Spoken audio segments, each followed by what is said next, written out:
ആയുസ് കുറക്കണ പരിപാടിയിലാണ് ഇപ്പൊ ഉള്ളത്. ആഫിയത്ത് കുറക്കുന്ന പരിപാടിയിലാണ് ഇപ്പൊ ഉള്ളത്. ആയുസ്സിനെയും ആഫിയത്തിനെയും കുറക്കുന്ന പരിപാടിയിലാണ് ഇപ്പൊ ഉള്ളത്. എന്താ പറഞ്ഞത്? തിന്നാൽ വയറ് നിറയുന്നത് വരെ ഭക്ഷണം കഴിക്കും. മനുഷ്യൻ നിറക്കുന്ന പാത്രങ്ങളിൽ ഏറ്റവും ചീത്തയായ പാത്രം വയറാണെന്ന് മുഹമ്മദുർ റസൂൽ. എന്തിന് പറഞ്ഞു എന്നതാണ് ആലോചിക്കേണ്ടത്. മാരകമായ രോഗം പിടികൂടി പ്രയാസപ്പെടരുത് എന്ന് ആഗ്രഹമുണ്ടെങ്കിൽ, പിടികൂടിയ രോഗത്തിൽ നിന്ന് രക്ഷപ്പെടണമെന്ന് ആഗ്രഹമുണ്ടെങ്കിൽ സയ്യിദുനാ മുഹമ്മദുർ റസൂൽ സല്ലല്ലാഹു അലൈഹി വസല്ലമ തങ്ങൾ ഇതെന്തിനു പറഞ്ഞു എന്നത് പഠിക്കണം. നബി സല്ലല്ലാഹു അലൈഹി വസല്ലമ തങ്ങൾ ഒരു വാക്ക് പറഞ്ഞാൽ അതിന് ഒരുപാട് അർത്ഥതലങ്ങൾ ഉണ്ടാകും. ഇത് മനസ്സിലാക്കിയ എടുക്കാൻ കഴിയാത്തതാണ് നമ്മൾ തോറ്റുപോയത്.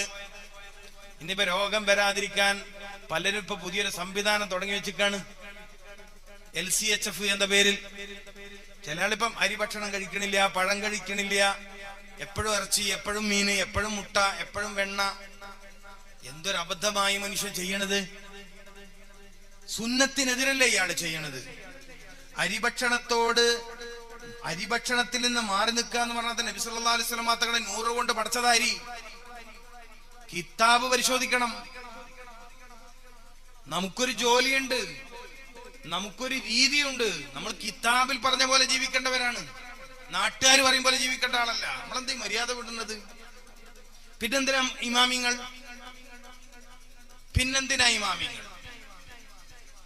പിന്നെന്തിനാ മുഹദ്ദിസീങ്ങൾ, മുഫസ്സിറുകൾ? പിന്നെന്തിനാ എല്ലാ ദിവസവും ഇറച്ചി, എല്ലാ ദിവസവും മീൻ? മുഹമ്മദ് റസൂലുള്ളാഹി സ്വല്ലല്ലാഹു അലൈഹി വസല്ലമ തങ്ങൾ ഒരു തവണ മാംസം കഴിച്ചാൽ പിന്നെ കുറെ ദിവസം മാംസം കഴിക്കൂല. ഇതിന് സുന്നത്തുർ റസൂൽ എന്നാ പറയാ. ഇയാൾ എന്ത് മുസ്ലിമാണ്? സുന്നത്തില്ലാത്ത ആള്. ഇതെന്ത് മര്യാദയുള്ള ദീനാണ്? നാം ആരെയാണ് ഇത്തിബാഅ് ചെയ്യേണ്ടത്? നാം ആരെയാണ് ഫോളോ ചെയ്യേണ്ടത്? നാം ആരുടെ കൂടെയാണ് നടക്കേണ്ടത്? നബി സല്ലല്ലാഹു അലൈഹി വസല്ലമ തങ്ങളോടൊപ്പമാണ്. ഒരു വാട്സപ്പ് കൂട്ടായ്മയിൽ നിന്ന് കേട്ട ക്ലാസ്സിൽ നിന്നല്ല ജീവിതത്തെ ചിട്ടപ്പെടുത്തേണ്ടത്. ഒരു വാട്സപ്പ് കൂട്ടായ്മയിൽ നിന്ന് കേട്ട ശൈലിയിൽ നിന്നല്ല ജീവിതത്തെ ചിട്ടപ്പെടുത്തേണ്ടത്. ജീവിതം ആരിൽ നിന്ന് പഠിക്കണം? മുഹമ്മദ് റസൂൽ സല്ലല്ലാഹു അലൈഹി വസല്ലം. അതിന് ഇസ്ലാമിക് ലൈഫ് സ്റ്റൈൽ തെറാപ്പി. ഇപ്പോ ഞാനിപ്പോ മെഡിസിൻ പഠിക്കുന്ന സമയത്ത് എൻ്റെ ഒരു പേപ്പർ, എൻ്റെ ഒരു ടെക്സ്റ്റ് ഇതായിരുന്നു, ഇസ്ലാമിക് ലൈഫ് സ്റ്റൈൽ തെറാപ്പി, ഇസ്ലാമിക ജീവിത രീതി. ഇസ്ലാം ഒരു ശരിയായ ജീവിത രീതിയാണ്. യൂറോപ്പിന്റേത് വേറൊരു ജീവിത രീതിയാണ്. മുസ്ലിമീങ്ങൾ ഇതൊക്കെ ഒന്ന് വേർതിരിച്ച് കാണാൻ പഠിക്കണം. നമ്മളെന്ത് മനുഷ്യന്മാരാണ്? നാം മുസ്ലിമീങ്ങളാണ്. വമാ അന മിനൽ മുശ്രിക്കീൻ എന്ന് പറയുന്നവരാണ്. ഒരു കാര്യം ജീവിതത്തിൽ തുടരുമ്പോൾ, ഒരു കാര്യം ജീവിതത്തിൽ ചെയ്യുമ്പോൾ ഇത് ഏത് ഇമാമ് കൊണ്ടുവന്നതാണ് എന്ന് അന്വേഷിക്കാൻ നമുക്ക് കഴിയുന്നില്ലെങ്കിൽ നമ്മുടെ ഈമാൻ ഒന്ന് പരിശോധിക്കണം. എനിക്കിത് ഗൗരവത്തോടെ പറയാതിരിക്കാൻ നിർവാഹമില്ല. ഇസ്ലാം ഉന്നതമായ ഒരു സംസ്കാരമാണ്. ഇസ്ലാം ഉന്നതമായ ഒരു ശൈലിയാണ്. യൂറോപ്പ് മറ്റൊരു ശൈലിയാണ്. ജപ്പാനീസ് മറ്റൊരു ശൈലിയാണ്. ആഫ്രിക്കന്റെ ഒരു വേറെ ശൈലിയാണ്. ഭാരതീയരുടേത് വേറെ ശൈലിയാണ്. ഇസ്ലാമിന് തനതായ ഒരു ശൈലിയുണ്ട്. ഒരു മുസ്ലിമിന്റെ ജീവിതം ഇസ്ലാമികമാവണം. അത് തിന്നണയിലും കുടിക്കണയിലും ഒക്കത്തിലും.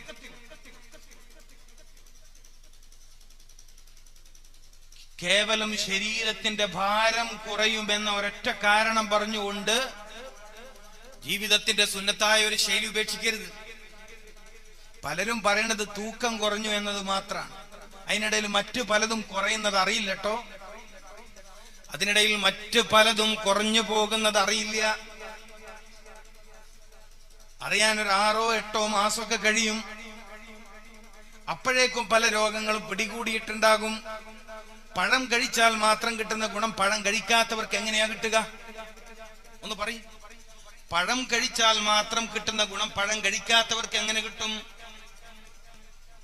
നാച്ചുറോപ്പതി, പ്രകൃതി ചികിത്സ എന്ന് പറഞ്ഞ് വന്നിട്ടുള്ള ആളുകൾ പാല് കുടിക്കരുത് എന്ന് പറഞ്ഞപ്പോൾ വിശുദ്ധ ഖുർആൻ ഇബ്റത്ത് എന്ന് പരിചയപ്പെടുത്തിയ അമൂല്യ ഔഷധ ഗുണമുള്ള വസ്തുവിനെ നിരാകരിച്ചാൽ പാനീയം എന്ന് വിളിക്കാൻ പറ്റാത്ത ഭക്ഷണ ഗുണമുള്ള സർവ്വ ഗുണങ്ങളും അടങ്ങിയ ഒരു അമൂല്യ ഔഷധത്തെ നിരാകരിക്കാൻ ഹബീബ് റസൂലുള്ളാഹി സ്വല്ലല്ലാഹു അലൈഹി വസല്ലമ തങ്ങൾ ഏറ്റവും താല്പര്യത്തോടെ പാനം ചെയ്തിരുന്ന അമൂല്യ ഭക്ഷണം പാല് ലഭിച്ചാൽ മറ്റൊരു ഭക്ഷണത്തിന് വേണ്ടി അന്വേഷിക്കരുത് എന്ന് മുഹമ്മദ് റസൂൽ സല്ലല്ലാഹു അലൈഹി വസല്ലം. എന്നിട്ട് ചില ആള് പ്രകൃതി ചികിത്സന്റെ പേരും പറഞ്ഞ് പാല് കുടിക്കാണ്ട് നടന്നു. ഇയാളും പള്ളിയിൽ നിസ്കരിക്കാൻ വരും. എന്നിട്ട് ഇഹ്ദിന സിറാത്തൽ മുസ്തഖീം ഇയാളും ദ്വാരക്കും. എവിടെ ഇയാൾക്ക് ഹിദായത്ത്? റസൂലുള്ളാഹിന്റെ സുന്നത്ത് വലിച്ചെറിഞ്ഞിട്ട്. നിങ്ങൾ ഷഹാദത്ത്, നിങ്ങളുടെ ഷഹാദത്തിനെ നിങ്ങളൊന്ന് ഉറപ്പിക്കണം. ഇത് ഗൗരവമുള്ള കാര്യമാണ്. നിങ്ങൾ മുസ്ലിമീങ്ങളാണ്, നമ്മൾ മുസ്ലിമീങ്ങളാണ്, നമ്മുടെ ശൈലി ഇസ്ലാമികമാണ്. നമ്മൾ ആരെയാ ഫോളോ ചെയ്യുന്നത്? ഇമാമിങ്ങളെയാണ്, പൂർവികരെയാണ്, താബികളെയാണ്, സ്വഹാബത്തിനെയാണ്, മുഹമ്മദ് റസൂലുള്ളാഹി. അപ്പൊ മുഹമ്മദ് റസൂലുള്ളാഹി സ്വല്ലല്ലാഹു അലൈഹി വസല്ലമ തങ്ങൾ പകർന്നു നൽകിയ വിജ്ഞാനങ്ങളിൽ ഇങ്ങനെ ഒരു ശൈലിയുണ്ടോ? എല്ലാ ദിവസവും ഇറച്ചി കഴിക്കുക, എല്ലാ ദിവസവും മീൻ പൊരിച്ച കഴിക്കുക, രാത്രി മീൻ പൊരിച്ച കഴിക്കുക. പൊരിച്ച ഭക്ഷണം രാത്രി നേരത്തേക്ക് ചേരില്ല. പൊരിച്ചത് എന്തായാലും പറയാ, ഫ്രൈ ആക്കിയ ഭക്ഷണമില്ലേ, ഫ്രൈ ആക്കിയ മാംസം, ഫ്രൈ ആക്കിയ മത്സ്യം രാത്രി നേരത്ത് ശരീരത്തോട് ചേരില്ല. മനസ്സിലാവുണ്ടോ? പകല് ചേരുന്നത് രാത്രി പറ്റൂലെന്ന്. ഇപ്പൊ തൈര് എന്ത് പറയും? തൈര് ഉച്ചക്ക് നല്ല ഭക്ഷണം കേട്ടോ. തൈര് ഉച്ചക്ക് കഴിക്കുന്നത് കരളിന് പ്രൊട്ടക്ഷനാ. കിട്ടുമെങ്കിൽ നിങ്ങൾക്ക് ഭക്ഷണമായി തൈര് കിട്ടുമെങ്കിൽ അത് ഉച്ച നേരത്ത് കഴിക്കുന്നത് കരളിനെ സംരക്ഷിക്കും. ഹെപ്പറ്റൈറ്റിസ് എയും ബിയും സിയും ഒക്കെ കൂടിക്കൊണ്ടിരിക്കുന്ന ഒരു കാല, കരളിനെ സംരക്ഷിക്കും. എന്നാ രാത്രി നിങ്ങൾ സ്ഥിരമായിട്ട് തൈര് കഴിക്കും, കരളി രോഗ ചികിത്സക്ക് തയ്യാറായിക്കൊള്ളുക. അതിന് പൈസ കണ്ടുവെച്ചോ, ബാങ്കിൽ ഇപ്പോഴേ ഡെപ്പോസിറ്റ് ചെയ്യേണ്ടി വരും. എന്താ പ്രശ്നം? രാത്രി തൈര് കഴിച്ചു എന്നുള്ളതാ.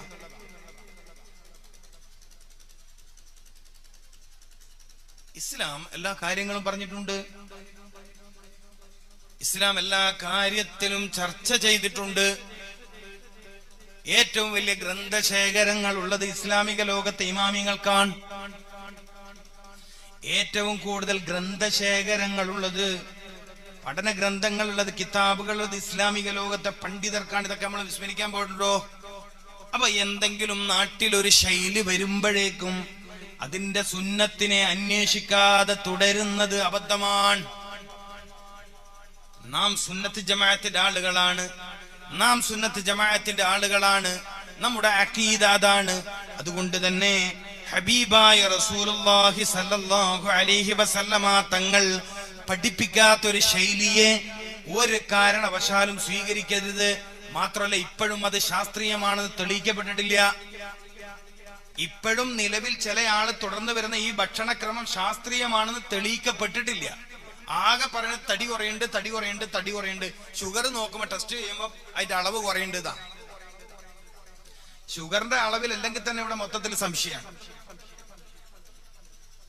അതുകൊണ്ട് അക്കാര്യം ശ്രദ്ധിക്കണം.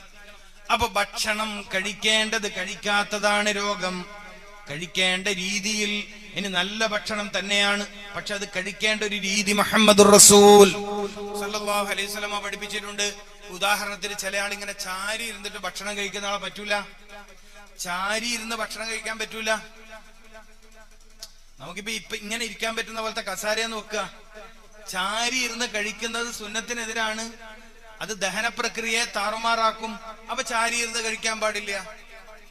അവിടെ സുന്നത്തിനെതിരുണ്ടായി. മുസ്ലിമിന്റെ സയൻസ് സുന്നത്തുർ റസൂൽ സല്ലല്ലാഹു അലൈഹി വസല്ലം. ഇതെന്താ പറയാൻ പേടിക്കണം? എന്തിനാ?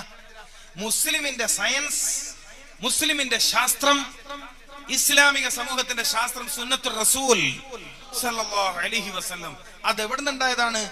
അള്ളാഹുവിന്റെ കലാമിൽ നിന്നുണ്ടായതാണ്. അത് അള്ളാഹുവിന്റെ കലാമിൽ നിന്നുണ്ടായതാണ്.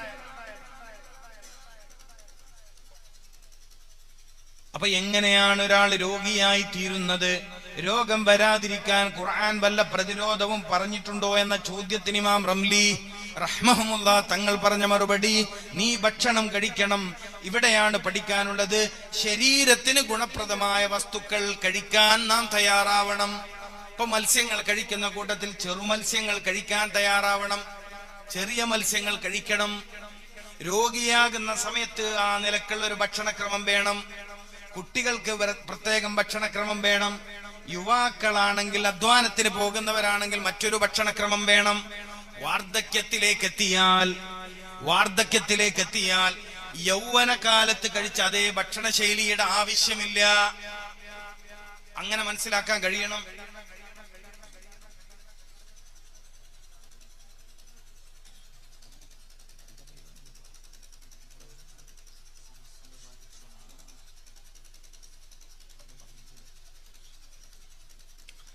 അപ്പോ ഈ ഒരു സുന്നത്തായ ശൈലിയിലേക്ക് വരാൻ നമുക്ക് കഴിഞ്ഞാൽ ഒരുപാട് പ്രശ്നങ്ങൾ. നമുക്ക് ഈ കാലത്തെ കുറിച്ച് നമ്മളൊന്ന് പഠിക്കണം. എന്റെ പ്രിയപ്പെട്ടവരെ, പുതിയ കാലം അതിമാരകമായ രോഗങ്ങൾ വന്നുകൊണ്ടേയിരിക്കുകയാണ്. എന്തെങ്കിലും ഒരു സംവിധാനം കൊണ്ട് ഇതിനെ തടഞ്ഞു നിർത്താൻ പറ്റണമില്ല. അങ്ങനെ ഉണ്ടെങ്കിൽ തർക്കടില്ല.